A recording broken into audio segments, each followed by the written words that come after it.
Ashama harka fuunee daawwattootaa fi hordoftoota keenya akkam nagaa keessanii nageenyi koo kan jaalalaaf kabajaa bakka jirtanitti naannee qabu. Egaan daawwattootaa fi hordoftoota keenya oduu baay'ee gammachiisaa ta'ee fi oduu baay'ee bayeessa seenaa Itoophiyaa keessatti kan yeroo jalqabaatiif ta'e harkaa isinii qaba. Oduun keenya jalqabaa akkuma beekamutti seenaan Itoophiyaa keessatti galmaa'ee hin beekne kan haaraa ta'e. Amma dura biyya Itoophiyaa jedhamtu san keessatti amantiin Islaamummaadha akka keessummaatti kan ilaalamaa turte. Amantiin Islaamaa akka waan bakkeedhaa yookaan alaa dhufeetti ilaalamaa kan ture.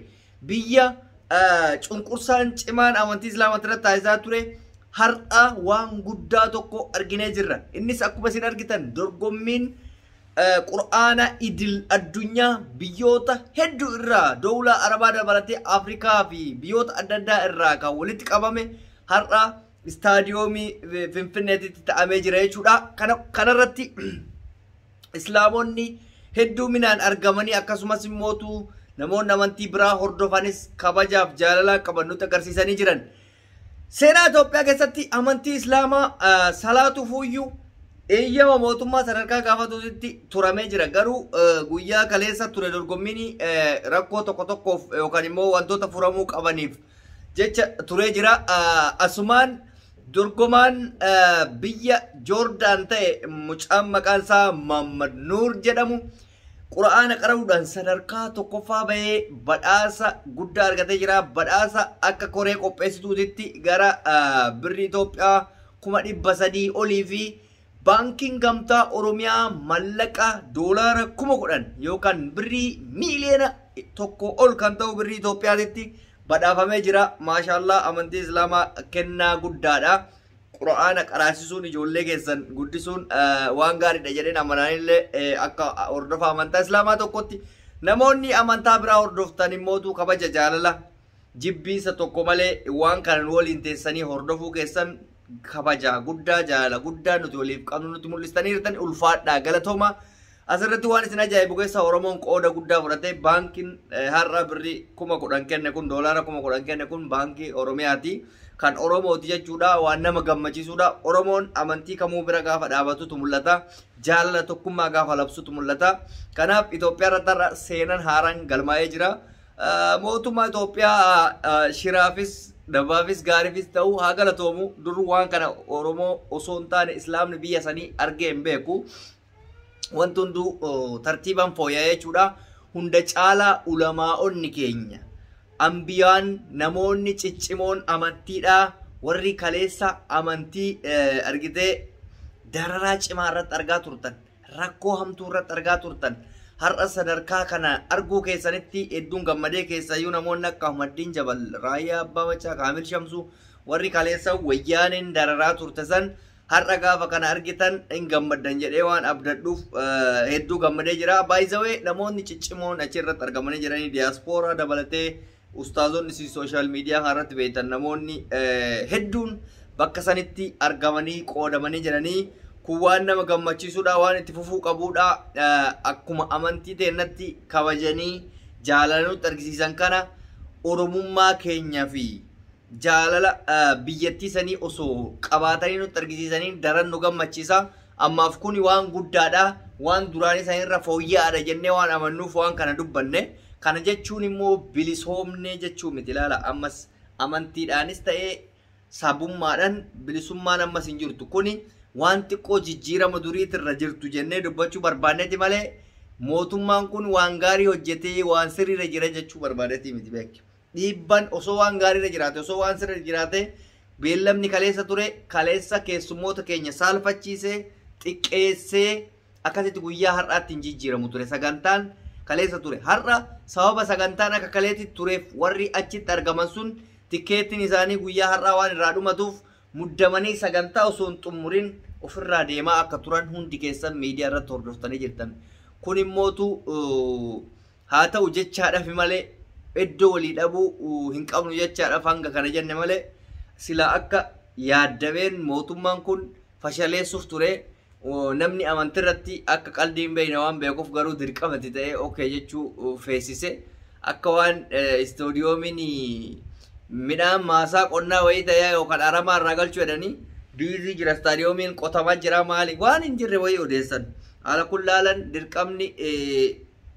dirqama illee ta'u jaalatullee ta'u eeyyamee jira. Kanaasumaan bira kunnaa dhimma Jawaar Mohammaditti tarra dhimma Jawaar Mohammaditti yoo tarre argaa jirtan miidiyaa hawaasaa kanarratti hundi keenyaa maaltu akka deemamaa jiru shirri kan akkamiiti gaafiin kan akkamiiti ilaalcha hawaasni Jawaarii qabu kan akkamiiti inumaayyuu nama maal jedhutu jira beektanii Jawaar Mohammad mootummaa naannoo Oromiyaa ta'uudha Abiyyi wajji walii galee Abiyyi Shimallis Abdiisaa irraa buusee Jawaariin achirra kaa'ee woboo balleessuudha kan jedhu tokkotu jira. Inuma ani gaafa tokko na dhiba namni taa'eetuma manaama ofii gadi ba'ee gaafa uummata alba'uutu na ajaa'iba. Namni manaama mataa isaa waan yaadaa oole waan qijatii keessa ture gadi ba'ee miidiyaa hawaasaa kanarratti akka nama xiinxala jabaa beekuu gaafa inni tilmaamumaan gadi alba'uun na ajaa'iba. Pirezidaantii Oromiyaa yoo ta'e maal rakkoo qaba? Aslan dhiisii hime alba'uun keessan rakkinaan qabu waan dhugaa isinii waan aarsa yeroo tokko. Pirezidaantii mitiin muummicha ministeeraa gochuuf ka hojjechaa jiru nuti amantii amanuu baatte ammas mootuu sa'a kanatti mootummaa osoo hin taane biyya bulchaa jiru Jawaar osoo Jawaar biyya bulchuu baate gaafii mootummaadhaaf dhiyaatuu qabu isaaf hin dhiyeessan haqa isinii himaan gaafii mootummaa gaafatamuu isa gaafatamaa jira inni mootii ta'uu amanamee jechuudha.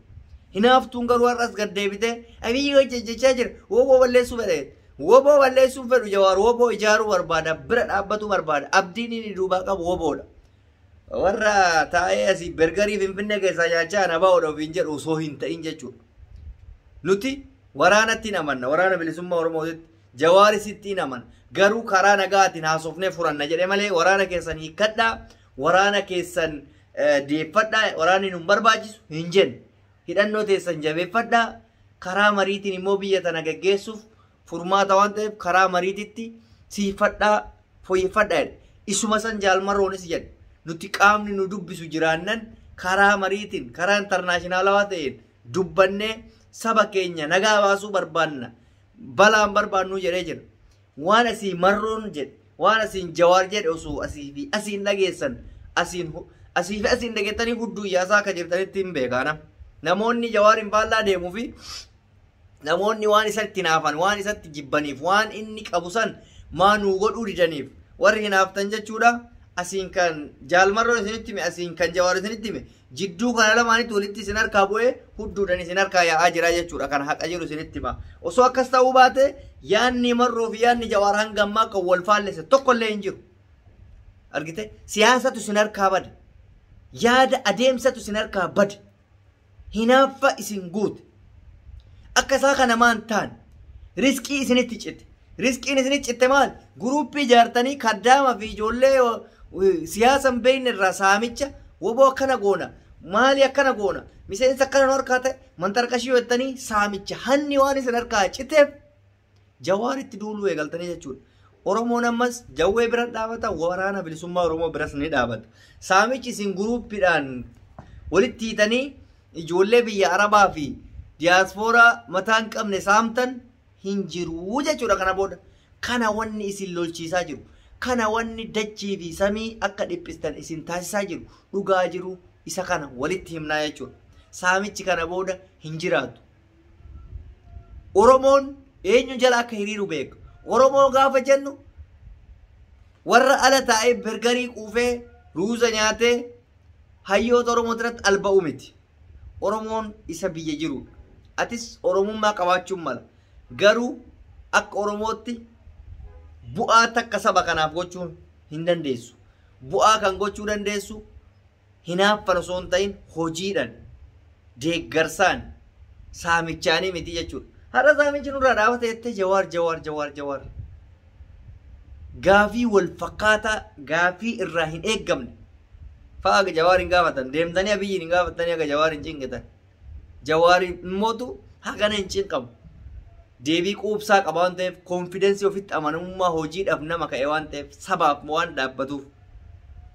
Maalootu isiisuuf Jawaariif marroo walitti buusuudhaaf shirri isin hin goone hin jiru. Jarri walitti bu'uu hin dandeenye garuu hanga ammaa kaayyoon ilaalchi isaanii garagaraa miti wal fakkaatan. Halkaniif guyyaa marroof Jawaarii walitti buusuuf dalagaan isin hin dalagin hin jiru milkaa'uu dide dhugaan jiru isa kana jechuudha. Kanuma isinii dhaama. Jawaar keenya ni dhageeffannaa ni hordofnaa ni jaallannaa jalani hiriirraa marroo keenya ni jabeeffannaa waliin dhaabbannaa hinaaftuun tultultuun dachee maqaan irratti akkuma hinaaftetti akkuma gubattee tafti qabsoon kan uummata Oromooti ulfaadhaa galatoomaa walitti deebina.